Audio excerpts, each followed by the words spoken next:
بہت ہی تکلیف دہ بات ہے اور افسوس کی بات ہے کہ آج کل ہمارے معاشرے کے لوگ اللہ کی قسم دو چہرے والے ہیں، دو منہ والے ہیں، دو رخ والے ہیں۔ ایک صاحب ایک انسان کے پاس آتا ہے، جب وہ انسان موجود ہو تو اس کی موجودگی میں خوب تعریفیں بیان کرتا ہے، آپ ایسے ہیں ماشاءاللہ، آپ کے کیا کہنے، یعنی زبان سے خوشبو نکلتی ہے، وہ اپنی زبان سے خوشبو نکالتے ہیں اس وقت جب وہ انسان موجود ہو۔ لیکن اللہ کی قسم جب وہاں سے اٹھ کر کے وہ انسان جاتا ہے تو دوسرے کے سامنے اسی کی غیبتیں بیان کیا کرتے ہیں۔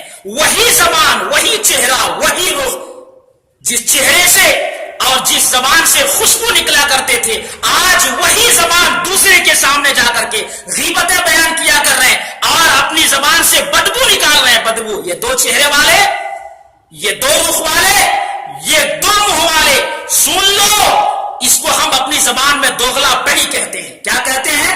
دوغلا پنی۔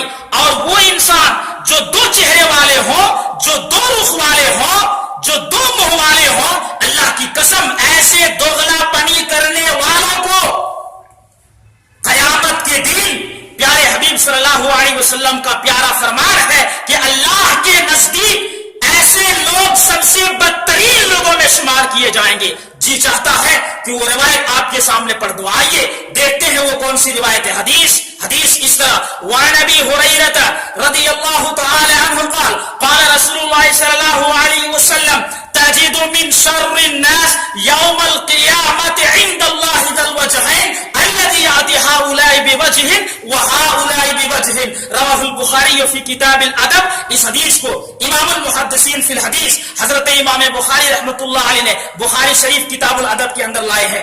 راوی حدیث مشہور صحابی رسول حضرت ابو ہریرہ رضی اللہ تعالی عنہ ہے، وہ بیان کرتے ہیں کہ اللہ کے نبی صلی اللہ علیہ وسلم نے ارشاد فرمایا، تم پاؤ گے قیامت کے دن اللہ کے نزدیک سب سے بدترین لوگوں میں کس آدمی کو؟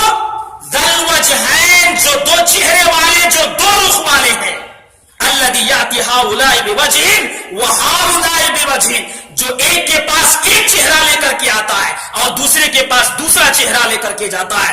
اللہ کی قسم دوغلا پنی کرنے والوں اور دو رخ لے کر کے آنے والوں، فلاں کے سامنے غیبتیں بیان کرنے والوں اور فلاں کے سامنے تعریفیں کرنے والوں، ایک زبان سے خوشبو نکالنے والوں اور اسی زبان سے بدبو نکالنے والوں، ایسے دوغلا پنی کرنے والوں کو پیارے حبیب صلی اللہ علیہ وسلم نے یہ وعید سنائی کہ قیامت کے دن ایسے لوگ اللہ کے نزدیک سب سے بدترین لوگوں میں شمار کیے جائیں گے۔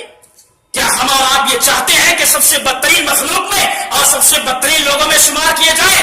ہرگز نہیں۔ تو آج ہی اس دوغلا پنی کو چھوڑیے، جو ہے اور حقیقت میں جو ہے، آپ اگر کسی کی اصلاح کرنا چاہتے ہیں تو دم اگر اتنا ہے تو آپ ساتھ جا کر کے سامنے اس کی اصلاح کیجئے کہ بھائی آپ کے اندر فلاں خامی ہے، آپ کے اندر فلاں خامی ہے، آپ اس کی اصلاح کر لیجئے۔ اور اگر کسی کے اندر کوئی خوبی ہے تو آپ کہیے کہ بھائی آپ کے اندر یہ خوبی ہے، تو اس طرح سے اس کی تعریف ہو جائے گی۔ لیکن اللہ کی قسم ایک مجلس میں اس کی تعریف کر کے اور وہاں سے اٹھ جائیں، جب اس کی غیر موجودگی ہو تو وہاں پر جا کر کے آپ اس کی غیبتیں بیان کیا کرنا، یہ صریح دوغلا پنی ہے، جس کو حدیث میں ذل وجہین کہا گیا ہے۔ ذل وجہین، دو چہرے والے، دو رخ والے، دو منہ والے، الذی یأتی ہؤلاء بوجہ وہؤلاء بوجہ، جو ایک کے پاس ایک چہرہ لے کر کے آتا ہے اور دوسرے کے پاس دوسرا رخ لے کر کے جاتا ہے۔ اللہ رب العالمین سے دعا ہے رب العالمین ہم سب کو اس مذموم فعل سے بچنے کی توفیق عطا فرما، آمین۔